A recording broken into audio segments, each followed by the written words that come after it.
Good morning बच्चों। आज lecture number 18 मित्रों आजना लेक्चरना अंदर આપણે શીખીશું સંયોજકતા अथवा ऑक्सीडेशन अवस्था।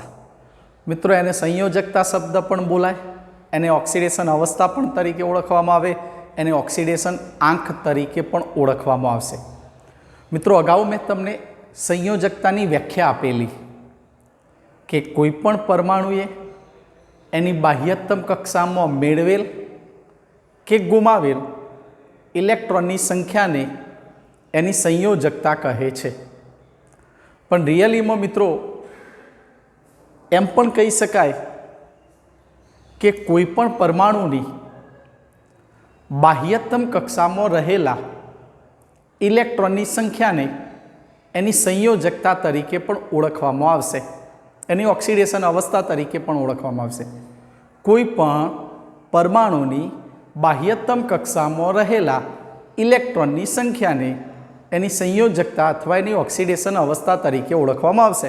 दाखला तरीके तमे मित्रों लखो छो एल्युमिनियम एटॉमिक नंबर 13, इलेक्ट्रॉनीय रचना लखो छो मित्रों 283, तो एनी बाह्यतम कक्षामां केटला इलेक्ट्रॉन मित्रों? तो एनी बाह्यतम कक्षामां 3 इलेक्ट्रॉन, एटले आपणे एम कही सकीए कि एनी ऑक्सीडेशन अवस्था +3 छे।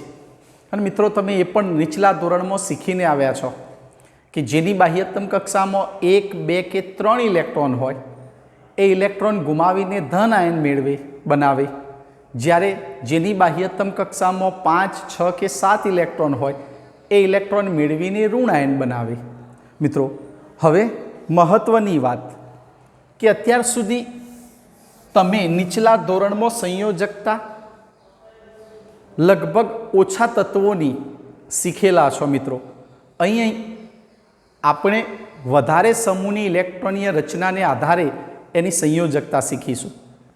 मित्रों कोईपण परमाणुनी संयोजकता नक्की करवी होय तो ए परमाणुनी संयोजकता नक्की करवा अने एमांय खास करीने पी विभागना तत्वों माटे मित्रों बोर्ड तरफ जोजो, पी विभागना तत्वों माटे समूह नंबर 15 थी समूह नंबर 18 ना तत्वों माटे खास करीने 15 थी 18 ना तत्वों माटे बाह्यतम कक्षामां रहेली इलेक्ट्रॉननी संख्यामांथी एनी बाह्यतम कक्षामां रहेली इलेक्ट्रॉननी संख्यामांथी 8 बाद करवाना। केटला बाद करवाना? 8 बाद करता मळती संख्या जेटली होय छे, मळती संख्या जेटली। दाखला तरीके तमे क्लोरीननी इलेक्ट्रॉनीय रचना लखो छो तो क्लोरीननी इलेक्ट्रॉनीय रचना केटली लखो छो? 2, 8, 7। हवे 7मो थी 8 बाद करवाना, 7मो थी 8 बाद करशो तो तमने जवाब मळशे -1। तो आपणे एम कही सकीए कि क्लोरीननी संयोजकता केटली गणाशे मित्रों? -1। एटले वाक्यने बराबर समझो। खास करीने पी विभागना तत्वों माटे समूह नंबर 15 थी समूह नंबर 18 ना तत्वों माटे एनी बाह्यतम कक्षामां जे इलेक्ट्रॉन रहेला होय ए इलेक्ट्रॉननी संख्यामांथी केटला बाद करवाना मित्रों? 8 बाद करशो तो जे तमने संख्या मळशे ए जे ते समूहनी ऑक्सीडेशन अवस्था मळशे। मित्रों हवे आपणे समूहनी ऑक्सीडेशन अवस्थाओं सीखीए। मित्रों अगाऊ मैं तमने कहेलुं कि ग्रुप नंबर 1 समूह नंबर 1 मित्रों जोजो आ समूह नंबर 1 ना दरेक तत्वोनी संयोजकता कक्षानी सामान्य इलेक्ट्रॉनीय रचना NS1। एटले मित्रों आपणे एम कही सकीए कि समूह नंबर 1 ना दरेक तत्वोनी बाह्यतम कक्षामां 1 इलेक्ट्रॉन, अने मैं तमने अगाऊ पण कहेलुं कि आ दरेके दरेक तत्वों लिथियम, सोडियम, पोटेशियम, रुबिडियम आ बधा ज तत्वों पोतानी संयोजकता कक्षानो 1 इलेक्ट्रॉन सरळताथी गुमावी देशे, जेने परिणामे धन आयन बनावशे। माटे हमेश माटे याद राखजो कि समूह 1 ना तत्वोनी मात्र ने मात्र एक ज ऑक्सीडेशन अवस्था +1। मित्रों अगाऊ पण मैं तमने कहेलुं कि समूह 1 ना तत्वों माटे बीजी कोई ऑक्सीडेशन अवस्था नथी, मात्र ने मात्र +1 ऑक्सीडेशन अवस्था। आनो मतलब एवो थाय कि एक इलेक्ट्रॉन सरळताथी गुमावी शके। एज प्रमाणे ग्रुप नंबर 2 आल्कलाइन ग्रुप अर्थ धातु समूह आ समूह नंबर 2 ना तत्वों याद करो बेरिलियम, मैग्नेशियम, कैल्शियम, स्ट्रोन्शियम याद हशे बेरियम अने रेडियम। આ બધા સમૂહના તત્વોની સંયોજકતા કક્ષાની સામાન્ય ઇલેક્ટ્રોનીય રચના NH2 એટલે એનો અર્થ એવો થાય કે આ દરેકે દરેક તત્વોની સંયોજકતા કક્ષામાં 2 ઇલેક્ટ્રોન અને એ 2 ઇલેક્ટ્રોન ગુમાવશે માટે ગ્રુપ નંબર 2ના દરેક તત્વોની સંયોજકતા એની ઓક્સિડેશન અવસ્થા +2 થશે। એ જ પ્રમાણે મિત્રો હવે આપણે જતા રહીશું ગ્રુપ નંબર 13 સમૂહ નંબર 13 બોરોન સમૂહ યાદ આવી ગયો છે, બોરોન ફેમિલી તરીકે ઓળખાય મિત્રો। અને આ સમૂહના તત્વોની સંયોજકતા કક્ષાની સામાન્ય ઇલેક્ટ્રોનીય રચના NH2NP1 એટલે આપણે એમ કહી શકીએ કે એના બાહ્યતમ કોષના અંદર 3 ઇલેક્ટ્રોન હોય, જે 3 ઇલેક્ટ્રોન ગુમાવીને સરળતાથી ઓક્સિડેશન અવસ્થા ધારણ કરશે +3। મિત્રો એલ્યુમિનિયમ તમે જાણો છો સમૂહ નંબર 13નું તત્વ મોટા ભાગના કિસ્સામાં એલ્યુમિનિયમની ઓક્સિડેશન અવસ્થા +3 જોવા મળશે, યાદ રાખજો। એ જ રીતે સમૂહ નંબર 14 મિત્રો, સમૂહ number 14 carbon family, carbon silicon germanium, આ કાર્બન ફેમિલીના તત્વોની ઓક્સિડેશન અવસ્થા મોટા ભાગના કિસ્સામાં +4, ક્યારેક -4 અસ્તિત્વ ધરાવે પણ એ અપવાદરૂપ હોય તો, બાકી મોટા ભાગના કિસ્સાના અંદર સમૂહ નંબર 14ના તત્વોની ઓક્સિડેશન અવસ્થા +4 રહેશે।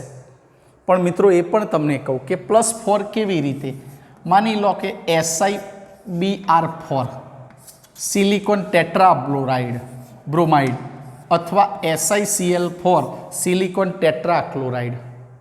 મિત્રો આ એ પણ સમજવા જેવું, અને એ જ ઉદાહરણ લઈએ કે ભાઈ CCl4 કે CH4 મિત્રો, કાર્બન 14મા સમૂહનું, સિલિકોન પણ 14મા સમૂહનું। પણ મિત્રો મહત્ત્વની વાત આવી, જો કે બીજા સત્રના અંદર જ્યારે P વિભાગના તત્વો શીખીશું એ વખતે આ મુદ્દાની ચર્ચા કરીશું, પરંતુ હાલ પૂરતી થોડીક સમજ માટે તમને સમજાવી દઉં કે સમૂહ નંબર 14 એટલે ધાતુ, અધાતુ અને અર્ધધાતુ તત્વોનો સમૂહ। સમૂહ નંબર 14 ધાતુ, અધાતુ અને અર્ધધાતુ તત્વોનો સમૂહ।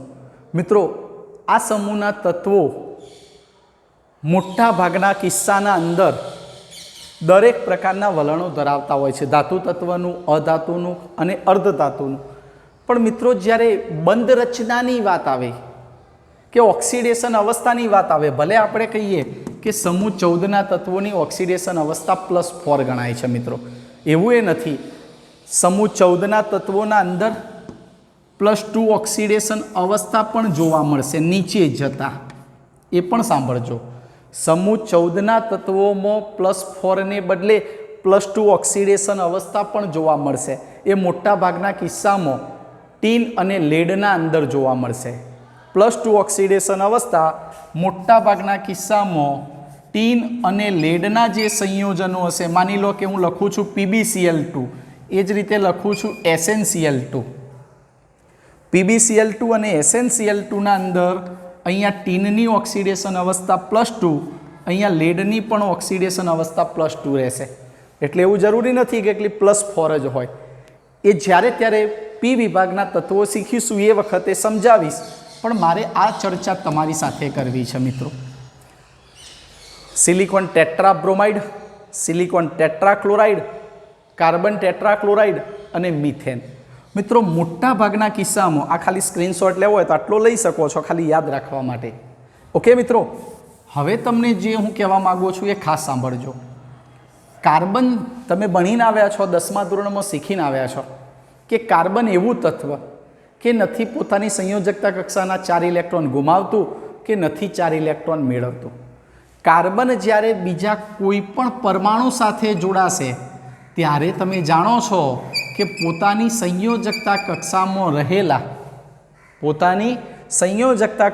રહેલા 4 ઇલેક્ટ્રોનની બીજા કોઈ પણ પરમાણુ સાથે ભાગીદારી કરી 4 સહસંયોજક બંધથી જ જોડાશે। કયા બંધથી? 4 સહસંયોજક બંધથી જોડાશે। મિત્રો મેં આ હાઇડ્રોજનના મૂકી દીધા, જોઈ લેજો। ઓકે, આ હાઇડ્રોજનના ચોકડીથી બતાવ્યા, જે ચોકડીથી બતાવ્યા એ હાઇડ્રોજનના બતાવ્યા, એટલે કે કાર્બન અન્ય કોઈ પરમાણુ સાથે જોડાશે ત્યારે ઇલેક્ટ્રોન ગુમાવતું પણ નથી કે ઇલેક્ટ્રોન મેળવતું એ નથી. હંમેશા પોતાની સંયોજકતા કક્ષામાં રહેલા 4 ઇલેક્ટ્રોનની ભાગીદારી કરીને 4 સહસંયોજક બંધથી જોડાશે. અને મિત્રો આ વસ્તુ તમે 10મા ધોરણમાં શીખીને આવ્યા છો. આ ગુણધર્મને ચતુસંયોજકતા તરીકે ઓળખાય. 4 સહસંયોજક બંધથી જોડાવાનો ગુણધર્મ ચતુસંયોજકતા. એટલે કાર્બન હંમેશા બીજા કોઈ પણ પરમાણુ સાથે જોડાશે ત્યારે ઇલેક્ટ્રોન ગુમાવવાની કે ઇલેક્ટ્રોન મેળવવાને બદલે પોતાની સંયોજકતા કક્ષાના ઇલેક્ટ્રોનની ભાગીદારી કરી 4 સહસંયોજક બંધથી જ જોડાતું હશે. 4 સહસંયોજક બંધથી જ જોડાતું હશે. આ જ પ્રકારનો સેમ કિસ્સો SiCl4 સિલિકોન ટેટ્રાક્લોરાઇડમાં પણ જોવા મળશે કે સિલિકોન પોતાની સંયોજકતા કક્ષામાં રહેલા 4 ઇલેક્ટ્રોનની ભાગીદારી કરશે. કોની સાથે? તો ક્લોરીન સાથે. અને ક્લોરીન સાથે પોતાની ભાગીદારી કરી 4 સહસંયોજક બંધથી જોડાશે. SiCl4માં પણ આ કિસ્સો જોવા મળે છે મિત્રો. જોઈ લો, SiCl4ના અંદર પણ આ જ જોવા મળશે. 4 સહસંયોજક બંધ બનાવશે જે ચતુસંયોજકતાનો ગુણધર્મ ધરાવતા હોય છે. ઓકે મિત્રો, ક્લિયર? એટલે મોટા ભાગના કિસ્સામાં ખાલી યાદ રાખજો કે સમૂહ 14ની ઓક્સિડેશન અવસ્થા +4 હોય છે મિત્રો, -4 હોય છે. ક્યારેક કિસ્સામાં લેડ અને ટીનના સંયોજનોમાં, ફક્ત લેડ અને ટીનના સંયોજનોમાં +2 ઓક્સિડેશન અવસ્થા જોવા મળશે મિત્રો. કઈ જોવા મળશે? +2 ઓક્સિડેશન અવસ્થા. ક્લિયર? જે સ્થાયી ઓક્સિડેશન અવસ્થા તરીકે ઓળખવામાં આવશે. લેડ અને ટીન માટે સ્થાયી ઓક્સિડેશન અવસ્થા +2. ચલો મિત્રો, એ જ રીતે હવે આપણે જોઈશું સમૂહ નંબર 15, નિકોજન સમૂહ, નાઇટ્રોજન ફેમિલી. મિત્રો હવે જોઈએ કે આ તત્વોની સંયોજકતા કક્ષાની સામાન્ય ઇલેક્ટ્રોન રચના NH2NP3. તમે જોઈ શકો છો કે એની બાહ્યતમ કક્ષામાં કેટલા ઇલેક્ટ્રોન? 5. મેં અહીંયા તમને કહેલું કે એની બાહ્યતમ કક્ષામાં રહેલા ઇલેક્ટ્રોનની સંખ્યા જેટલી તો એની ઓક્સિડેશન અવસ્થા હોય જ. ધ્યાનથી સાંભળો મિત્રો, સમૂહ નંબર 15ના તત્વોની બાહ્યતમ કક્ષામાં ઇલેક્ટ્રોનની સંખ્યા કેટલી હશે? તો 5. તો 5 તો એની ઓક્સિડેશન અવસ્થા રહેશે જ +5. મિત્રો આવી +5ને મહત્તમ ઓક્સિડેશન અવસ્થા તરીકે ઓળખવામાં આવે. વધુમાં વધુ આટલી ઓક્સિડેશન અવસ્થા ધારણ કરી શકે. આનો મતલબ વધુમાં વધુ આટલા ઇલેક્ટ્રોન એ ગુમાવી પણ શકે. એટલે કહેવાનો મતલબ એની ઓક્સિડેશન અવસ્થા +5 અને સૌથી મોટામાં મોટી ઓક્સિડેશન અવસ્થા, સૌથી વધુમાં વધુ ઓક્સિડેશન અવસ્થા, જેને મહત્તમ ઓક્સિડેશન અવસ્થા તરીકે ઓળખવામાં આવશે. મિત્રો એની સાથે સાથે બીજો મુદ્દો જુઓ. બીજા મુદ્દાના અંદર મેં શું કીધું કે એની બાહ્યતમ કક્ષામાં રહેલી ઇલેક્ટ્રોનની સંખ્યામાંથી 8 બાદ કરો. એની બાહ્યતમ કક્ષામાં કેટલા ઇલેક્ટ્રોન? 5. એમાંથી 8 બાદ કરો. 8 બાદ કરશો તો મિત્રો મળશે -3. શું મળશે? -3. અને એની સાથે એક વધારાની ઓક્સિડેશન અવસ્થા પણ અહીંયા શીખવાડી દઉં, +3 પણ ખરી. એટલે 15મા સમૂહમાં +3, +5, -3 આ ઓક્સિડેશન અવસ્થાઓ જોવા મળશે. કયા કિસ્સામાં? ચલો એ પણ આપણે ચેક કરીએ. ક્લિયર? પહેલી +5 ઉદાહરણ લઈએ મિત્રો. N2O5 ડાયનાઇટ્રોજન પેન્ટોક્સાઇડ. N2O5 નામ સાંભળ્યું હશે કદાચ 10મા ધોરણમાં. મિત્રો ઓક્સિજનની સંયોજકતા -2. ટોટલ અહીંયા ઓક્સિજનની સંયોજકતા કેટલી થશે? -10. ન સમજણ પડી હોય મિત્રો જોજો.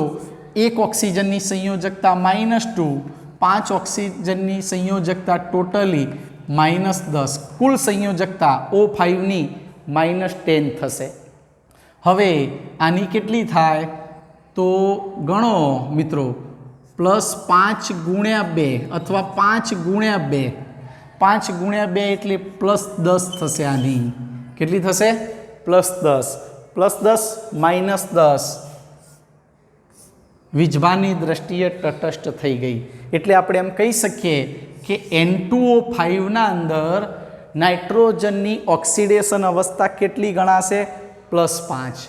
મિત્રો ઓક્સિડેશન અવસ્થા ગણવા માટેની ગણતરી રેડોક્સ પ્રક્રિયા નામનું ચેપ્ટર જ્યારે તમે ભણશો ભાગ 2ની અંદર, ત્યારે તમને આ પહેલા જ ચેપ્ટરમાં જોવા મળશે કે ભાઈ ઓક્સિડેશન અવસ્થાઓ કેવી રીતે ગણાય. અત્યારે સીધી મેં સમજાવી દીધી કે અહીંયા નાઇટ્રોજનની ઓક્સિડેશન અવસ્થા કેટલી છે મિત્રો, +5. યાદ રાખજો N2O5 નાઇટ્રોજનની ઓક્સિડેશન અવસ્થા કેટલી, તો +5.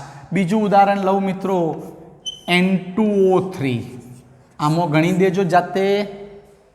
તો ઓક્સિજનની -2 ગુણ્યા 3 કુલ કેટલી થઈ, -6. તો અહીંયા +3 ગુણ્યા 2 કેટલી, +6. +6 - 6 0. તો અહીંયા નાઇટ્રોજનની ઓક્સિડેશન અવસ્થા કેટલી હશે, +3 હશે. કેટલી હશે, +3. એ જ રીતે એમોનિયા NH3માં નાઇટ્રોજનની ઓક્સિડેશન અવસ્થા -3 હોય છે, હાઇડ્રોજનની ઓક્સિડેશન અવસ્થા +1 હોય છે. મિત્રો યાદ રાખજો. અને એ પણ તમને કહી દઉં, યાદ રહેતો અત્યારે નહીં તો શીખવાડીશ, કે જ્યારે હાઇડ્રોજન કોઈ ધાતુ તત્વ સાથે જોડાય, વાક્ય લખવું એટલે લખી શકો છો, હાઇડ્રોજન કોઈ ધાતુ તત્વ સાથે જોડાય એ વખતે એની સંયોજકતા -1 હોય છે. અને જ્યારે કોઈ અધાતુ તત્વ સાથે જોડાય ત્યારે એની સંયોજકતા +1 હોય છે. ત્યારે એની સંયોજકતા શું રહેશે મિત્રો, +1. અધાતુ તત્વ સાથે હાઇડ્રોજન જોડાય તો હાઇડ્રોજનની સંયોજકતા +1, ધાતુ તત્વ સાથે હાઇડ્રોજન જોડાય તો હાઇડ્રોજનની સંયોજકતા -1.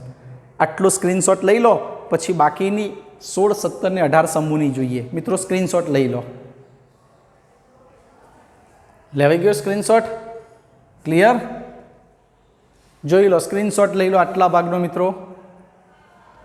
ઓકે, હવે આને હું કાઢી નાખું છું મિત્રો, અને આ તરફ જતો રહું જેથી તમને સ્ક્રીન ઉપર જોઈ શકો. મિત્રો હવે આપણે આવ્યા સમૂહ નંબર 16, ચાલ્કોજન સમૂહ.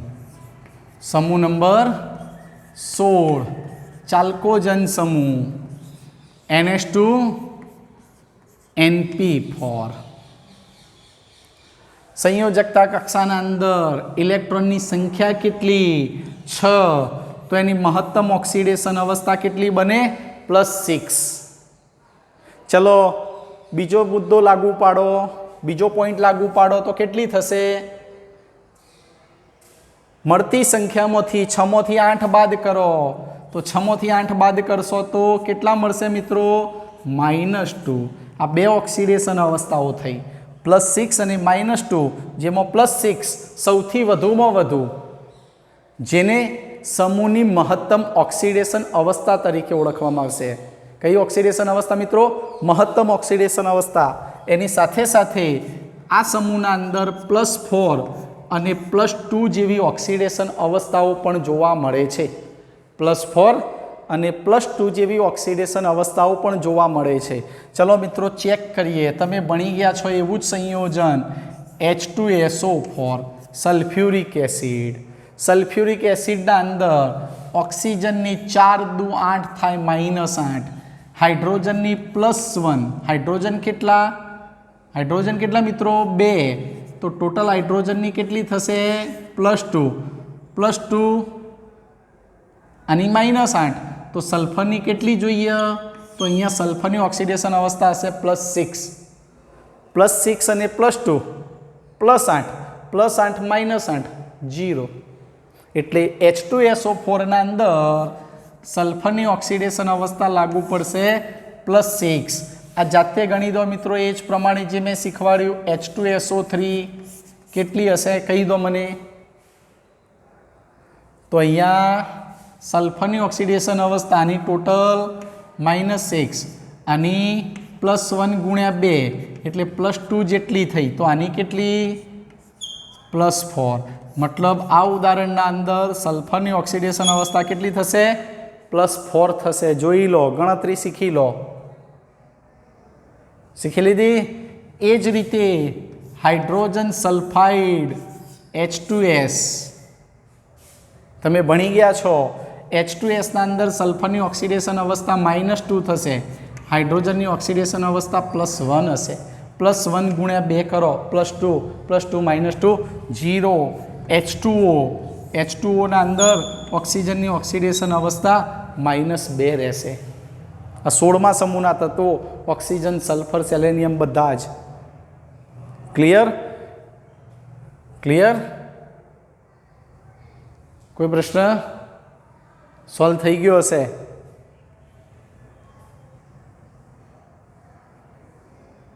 પાછો એ પ્રશ્ન થશે કે સાહેબ +2નું ઉદાહરણ આપો, તો એ આપણે શીખી ગયા +2નું OF2. યાદ કરો, ઉદાહરણ શીખી ગયા. અહીંયા -1 હતી, તો અહીંયા ઓક્સિજનની સંયોજકતા +2 પણ હશે.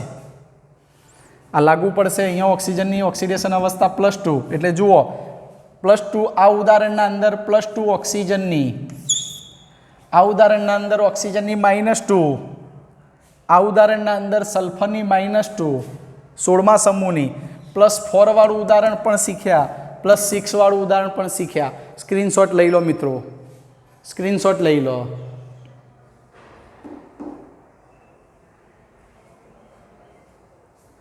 થઈ ગયો મિત્રો? ઓકે, ચલો હવે જઈએ આપણે ગ્રુપ નંબર 17 ઉપર.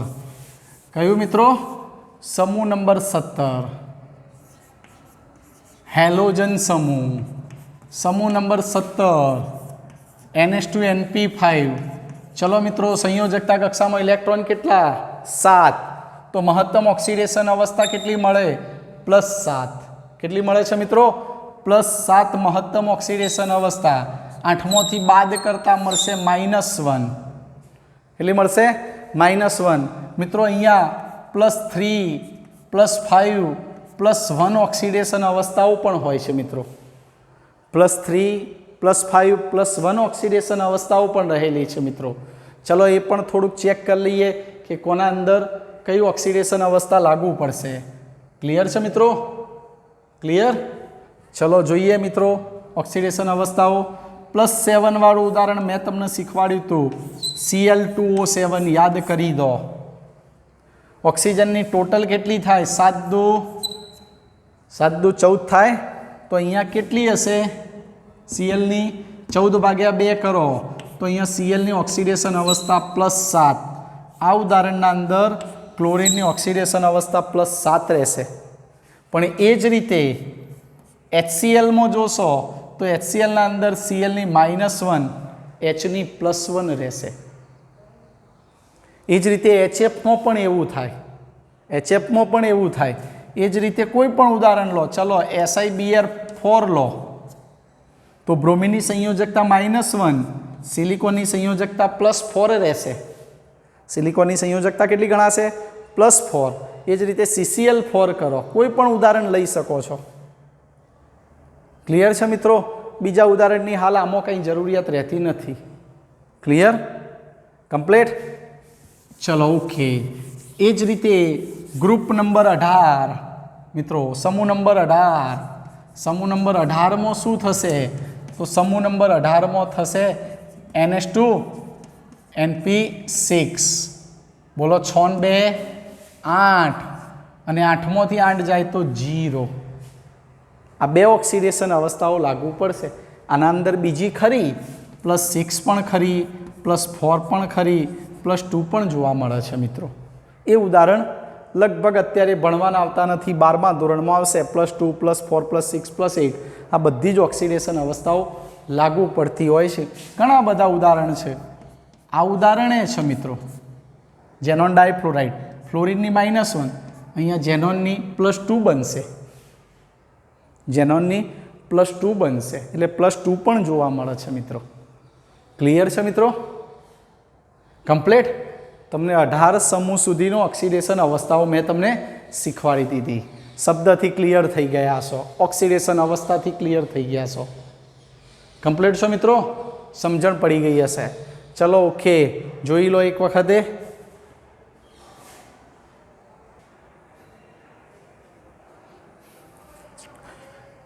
ચલો મિત્રો ઓકે, આગળ આજે 3 શબ્દોથી પરિચિત થઈએ. મિત્રો ખાસ યાદ રાખજો, આ 3 શબ્દોથી પરિચિત થઈએ કારણ કે આ શબ્દો વારંવાર તમારા સામે આવશે. પહેલો શબ્દ વિકર્ણીય સંબંધ. કયો સંબંધ મિત્રો? વિકર્ણીય સંબંધ. મિત્રો વિકર્ણીય સંબંધ કોને કહેવાય તો એ શીખવાડું મિત્રો. તો જોજો મિત્રો, લિથિયમ, સોડિયમ, પોટેશિયમ આ સમૂહ નંબર 1ના તત્વો બેરિલિયમ, મેગ્નેશિયમ, કેલ્શિયમ આ સમૂહ નંબર 2ના તત્વો. સમૂહ નંબર 3 એટલે 13મો સમૂહ બોરોન, એલ્યુમિનિયમ અને ગેલિયમ. બોરોન, એલ્યુમિનિયમ અને ગેલિયમ આ આવ્યા સમૂહ નંબર 13ના તત્વો. ક્લિયર મિત્રો? હવે ખાસ જોજો, વિકર્ણીય સંબંધ કોને કહેવાય? વિકર્ણીય સંબંધ કોને કહેવાય? તો મિત્રો આ બે સમૂહ જુઓ અત્યારે બોર્ડ તરફ. આ બે સમૂહ મિત્રો બે પાસેના, તમારે વ્યાખ્યા લખવી હોય તો લખી દો, હું લખાવું છું. લખો મિત્રો, વિકર્ણીય સંબંધની બે પાસેના કે બે ક્રમિક સમૂહના સભ્યોમાં પ્રથમ સમૂહનું પ્રથમ તત્વ, જોતા રહેજો. અહીંયા અમારી આંગળી કોના ઉપર રાખી છે? લિથિયમ. પ્રથમ સમૂહનું પ્રથમ તત્વ અને બીજા સમૂહના બીજા તત્વ સાથે જોવા મળતા સંબંધને વિકર્ણીય સંબંધ કહે છે. વિકર્ણીય સંબંધ કહે છે. મિત્રો હવે ધ્યાનથી સાંભળજો. બે પાસેના અથવા ક્રમિક, આ ક્રમિક કહેવાય, પહેલો અને બીજો ક્રમિક કહેવાય, બે પાસેના કહેવાય. આવા બે પાસેના સમૂહો જે હોય, હું ફક્ત આ બેની જ વાત કરું છું, બરાબર ધ્યાનથી સમજજો. અને આવા બે પાસેના જે સમૂહ હોય એમાં જે પ્રથમ સમૂહ હોય, કયો સમૂહ? પ્રથમ, ડાબી બાજુનો, એ સમૂહનું પ્રથમ તત્વ અને બીજા સમૂહનું બીજું તત્વ, આ બે તત્વો લિથિયમ સામે મેગ્નેશિયમ, લિથિયમ સામે મેગ્નેશિયમ. એ જ રીતે આ બે પણ ક્રમિક કહેવાય. ખરેખર આ બે ક્રમિક સમૂહો છે મિત્રો. તો બેરિલિયમ સાથે કોણ આવશે? બેરિલિયમ સાથે એલ્યુમિનિયમ. આ બંને વિકર્ણીય સંબંધ તરીકે ઓળખાય. આનો મતલબ શું મિત્રો? લિથિયમના જેવા જ ગુણધર્મો મેગ્નેશિયમમાં જોવા મળતા હોય, જે ગુણધર્મો લિથિયમ દર્શાવતું હશે એવા જ ગુણધર્મો મેગ્નેશિયમ દર્શાવતું હશે. એ જ પ્રમાણે બેરિલિયમના જેવા જ ગુણધર્મો એલ્યુમિનિયમમાં જોવા મળશે. તો આવા ગુણધર્મોની સમાનતાના કારણે આવા સંબંધને વિકર્ણીય સંબંધ તરીકે ઓળખવામાં આવશે. કયો સંબંધ મિત્રો? વિકર્ણીય. લિથિયમનો વિકર્ણીય કોણ બને? મેગ્નેશિયમ. બેરિલિયમનો વિકર્ણીય કોણ બને? એલ્યુમિનિયમ. વિકર્ણીય સંબંધ હંમેશા બે પાસેના કે ક્રમિક સમૂહમાં જ જોવા મળે. બે પાસેના અથવા ક્રમિક સમૂહમાં જોવા મળે એને વિકર્ણીય સંબંધ કહેવાય. અને વિકર્ણીય સંબંધના અંદર એના ગુણધર્મો, ભૌતિક અને રાસાયણિક ગુણધર્મો મહદઅંશે એકબીજાને મળી આવતા હોય. બંનેના ગુણધર્મો એકબીજાને મળી આવતા હોય. એટલે યાદ રાખજો, લિથિયમનો વિકર્ણીય મેગ્નેશિયમ અને બેરિલિયમનો વિકર્ણીય કોણ બને છે મિત્રો? એલ્યુમિનિયમ. તો આ પ્રકારના સંબંધને વિકર્ણીય સંબંધ તરીકે ઓળખવામાં આવશે. બીજા શબ્દથી પરિચિત થઈએ, નિષ્ક્રિય યુગ્મ અસર. કઈ અસર મિત્રો? નિષ્ક્રિય યુગ્મ અસર. આ મોટાભાગના કિસ્સામાં પી વિભાગના તત્વોમાં જોવા મળશે. કયા વિભાગના? પી વિભાગના. ચલો મિત્રો હવે હું તમને સમજાવું. એલ્યુમિનિયમ પરમાણુ ક્રમાંક કેટલો? પરમાણુ ક્રમાંક 13. ઇલેક્ટ્રોનીય રચના લખો છો 1s2 2s2 2p6 3s2 3p1. જોજો મિત્રો, ખાસ બરાબર સમજજો. એલ્યુમિનિયમની મેં ઇલેક્ટ્રોનીય રચના લખી અને એલ્યુમિનિયમની ઇલેક્ટ્રોનીય રચનાના અંદર તમે બરાબર ધ્યાનથી જોજો. આ એના સંયોજકતા કોષની ઇલેક્ટ્રોનીય રચના. એલ્યુમિનિયમ માટે એના સંયોજકતા કોષની ઇલેક્ટ્રોનીય રચના 3s2 3p1 બની. શું બની? 3s2 3p1. મતલબ એની 3s કક્ષકમાં કેટલા ઇલેક્ટ્રોન? તો એની 3s કક્ષકમાં 2 ઇલેક્ટ્રોન. જ્યારે એની 3p કક્ષકની વાત કરીશું તો એની 3p કક્ષકના અંદર માત્ર એક જ ઇલેક્ટ્રોન હશે, માત્ર એક જ ઇલેક્ટ્રોન હશે. ક્લિયર છે મિત્રો? હા, હવે બહુ મહત્વની વાત મિત્રો, તમે સ્ક્રીનિંગ અસર શીખી ગયા છો કે એસ કરતાં પીની સ્ક્રીનિંગ અસર વધુ હોય, નીચે જ આમ આગળની તરફ જતાં સ્ક્રીનિંગ અસર વધતી જાય.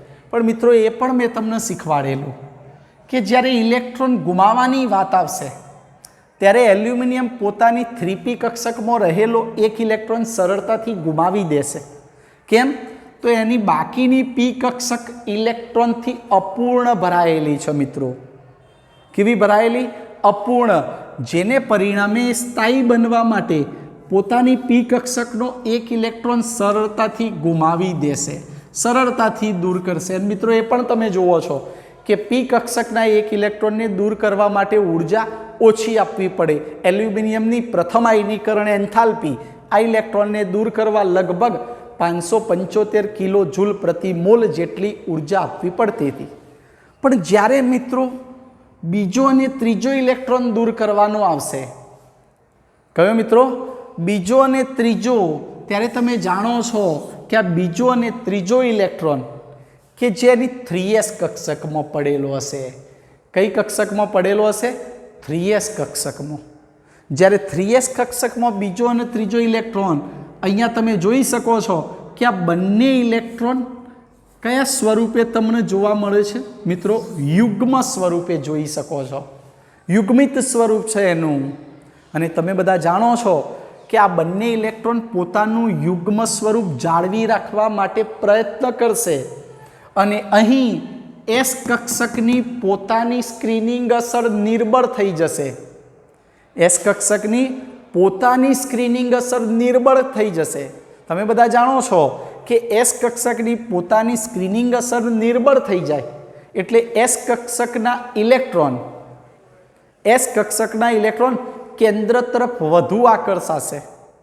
બીજું પણ મિત્રો જાણી શકો છો કે અહીંયા કેન્દ્રીય ધન વીજભાર વધુ હશે.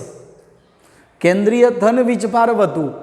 એસ કક્ષકની સ્ક્રીનિંગ અસર નિર્બળ, વાક્ય ખૂબ અગત્યનું, એસ કક્ષકની સ્ક્રીનિંગ અસર નિર્બળ બની જશે. જેને પરિણામે આવા એસ કક્ષકના બંને ઇલેક્ટ્રોન, એના 3sના ઇલેક્ટ્રોન કેન્દ્ર સાથે વધુ આકર્ષાયેલા રહેશે. અને કેન્દ્ર સાથે વધુ આકર્ષાયેલા રહેના હોવાના કારણે એ ઇલેક્ટ્રોનને દૂર કરવા માટે ઉર્જા પણ ખૂબ વધુ આપવી પડે. જેને પરિણામે આવી એસ કક્ષકના ઇલેક્ટ્રોન બંને પોતાનું યુગ્મ સ્વરૂપ જાળવી રાખવા માટે પ્રયત્ન કરશે. પોતાનું યુગ્મ સ્વરૂપ જાળવી રાખવા માટે પ્રયત્ન કરશે. અને પોતાનું યુગ્મ સ્વરૂપ જાળવી રાખવા માટે જે અસર દર્શાવે મિત્રો એને નિષ્ક્રિય યુગ્મ અસર તરીકે ઓળખવામાં આવશે. કઈ અસર તરીકે? નિષ્ક્રિય યુગ્મ અસર. મિત્રો નિષ્ક્રિય યુગ્મ અસર સૌથી વધુ p વિભાગના તત્વોમાં જોવા મળશે.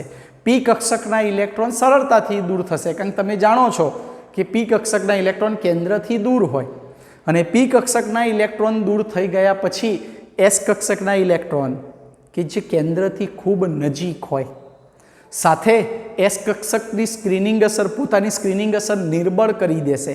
અને પોતાની સ્ક્રીનિંગ અસર નિર્બળ થવાને પરિણામે એવા ઇલેક્ટ્રોનનું કેન્દ્ર તરફ આકર્ષણ વધી જશે. જેને પરિણામે એસ કક્ષકના બંને ઇલેક્ટ્રોન પોતાનું યુગ્મ સ્વરૂપ જાળવી રાખવા માટે પ્રયત્ન કરશે. અને પોતાનું યુગ્મ સ્વરૂપ જાળવી રાખવા માટે જે અસર દર્શાવે એને નિષ્ક્રિય યુગ્મ અસર તરીકે ઓળખવામાં આવશે. કઈ અસર તરીકે મિત્રો? નિષ્ક્રિય યુગ્મ અસર. ચિંતા કરશો નહીં, p વિભાગના તત્વોમાં આને ફરીથી શીખીશું. ત્યાર પછીનો મુદ્દો આવ્યો લેન્થેનોઇડ સંકોચન. મિત્રો આ લેન્થેનોઇડ સંકોચન એટલે લેન્થેનોઇડ શ્રેણીના તત્વોમાં જોવા મળે. અને મિત્રો તમે પણ જાણો છો કે આ લેન્થેનોઇડ શ્રેણીના તત્વો એટલે કે આવર્ત નંબર 6 આવેલા. એના મુખ્ય ક્વોન્ટમાંક nનું મૂલ્ય 6. nનું મૂલ્ય શું રહેશે મિત્રો? 6. હવે તમે બધા જાણો છો કે જ્યારે લેન્થેનોઇડ શ્રેણીના તત્વોની શરૂઆત થશે ત્યારે લેન્થેનોઇડ શ્રેણીના તત્વોમાં નવા ઇલેક્ટ્રોન જે દાખલ થતા જશે એ 4f કક્ષકમાં દાખલ થશે. કઈ કક્ષકમાં દાખલ થશે મિત્રો? 4f કક્ષકમાં. હવે સમજીએ કે આ પહેલી, આ બીજી, આ ત્રીજી, આ ચોથી, આ પાંચમી અને આ છઠ્ઠી આ લેન્થેનોઇડ શ્રેણીના તત્વો માટે લાગુ પડે. કોના માટે લાગુ પડે? લેન્થેનોઇડ શ્રેણીના તત્વો માટે. ઓકે, ચલો આ પહેલી કક્ષા, બીજી, આ ત્રીજી, આ ચોથી, આ પાંચમી અને છઠ્ઠી. હવે આપણે શું કહેતા હતા મિત્રો કે નવો ઇલેક્ટ્રોન જે દાખલ થાય એ દાખલ થતો ઇલેક્ટ્રોન કઈ કક્ષામાં દાખલ થશે? છઠ્ઠા. પણ મિત્રો લેન્થેનોઇડ શ્રેણીના તત્વોની વાત આવશે ત્યારે જે નવો દાખલ થતો ઇલેક્ટ્રોન હશે એ છઠ્ઠી કક્ષાના બદલે કઈ કક્ષામાં ઉમેરાશે? ચોથી કક્ષામાં. એની ફોરેપ કક્ષક ત્યાં ખાલી હતી એ ફોરેપ કક્ષકમાં ઉમેરાશે. કઈ કક્ષામાં ઉમેરાશે? ચોથી કક્ષામાં. અને કઈ કક્ષકમાં? તો 4f કક્ષકમાં ઉમેરાશે. જેને પરિણામે આપણે એમ કહી શકીએ કે ઇલેક્ટ્રોન હશે ને, ઇલેક્ટ્રોન એ કેન્દ્રથી દૂર જવાને બદલે ઇલેક્ટ્રોન કેન્દ્રથી નજીક આવી જશે. સામે કેન્દ્રનો ધન વીજભાર વધતો ગયો કારણ કે પરમાણુ ક્રમાંક 58થી શરૂઆત થશે. કેન્દ્રનો ધન વીજભાર વધતો ગયો, અંતર ટૂંકું થયું, અંતર ઓછું થયું, આકર્ષણ વધશે. શું થશે? આકર્ષણ વધશે. આકર્ષણ વધે એટલે કક્ષાઓ શું થાય? સંકોચાય. આ કક્ષાઓ સંકોચવાનો ગુણધર્મ લેન્થેનોઇડ સંકોચન તરીકે ઓળખવામાં આવે. મિત્રો આ ગુણધર્મ લેન્થેનોઇડ શ્રેણીના તત્વોમાં જોવા મળશે. ફરીથી કહી દઉં કે લેન્થેનોઇડ શ્રેણીના તત્વો માટે મુખ્ય ક્વોન્ટમાંક nનું મૂલ્ય કેટલું હોય? 6. એટલે એની કક્ષાઓની સંખ્યા કેટલી ગણાશે મિત્રો? 6. પણ એમ કહી શકીએ કે નવો દાખલ થતો ઇલેક્ટ્રોન છઠ્ઠી કક્ષાને બદલે ચોથી કક્ષામાં ઉમેરાશે. એટલે કે એની ફોરેપ કક્ષકમાં ઉમેરાશે. અને ફોરેપ કક્ષકમાં ઉમેરાશે એટલે ફોરેપ કક્ષકના અંદર ઉમેરાવાના કારણે એ ઇલેક્ટ્રોન કેન્દ્રથી નજીક આવશે. ઇલેક્ટ્રોન ક્યાં આવશે? કેન્દ્રથી નજીક આવશે. કેન્દ્રથી નજીક આવે સામે કેન્દ્રનો ધનવીજભાર પણ વધતો ગયો. જેની પરિણામે શું થશે મિત્રો? પેલી સ્ક્રીનિંગ અસરનો પ્રભાવ ઓછો થઈ જશે. દૂર જતાં સ્ક્રીનિંગ અસર વધતી જાય. આમ સ્ક્રીનિંગ અસરનો પ્રભાવ થોડોક ઓછો થશે. જેને પરિણામે ફોરેપ કક્ષકના ઇલેક્ટ્રોનનું કેન્દ્ર તરફ આકર્ષણ વધશે. આકર્ષણ વધે એટલે આપણે કહી શકીએ કક્ષાઓ શું થશે? સંકોચાશે. આ ઘટનાને લેન્થેનોઇડ સંકોચન તરીકે ઓળખવામાં આવશે. કયા નામે ઓળખવામાં આવશે મિત્રો? લેન્થેનોઇડ સંકોચન. મિત્રો ઓકે, સમજણ પડી ગઈ હશે. આ 3 શબ્દો ખૂબ મહત્વના: વિકર્ણીય સંબંધ, નિષ્ક્રિય યુગ્મ અસર, લેન્થેનોઇડ સંકોચન. મિત્રો આ પી વિભાગના તત્વોમાં જોવા મળશે. આ ધોરણ 12ના અંદર શીખશો. મિત્રો આ લેક્ચરને અહીંયા આપણે પૂર્ણ જાહેર કરીશું. હવે મળીશું લેક્ચર નંબર 19માં. ઓકે મિત્રો, ચલો મહેનત કરતા રહેજો.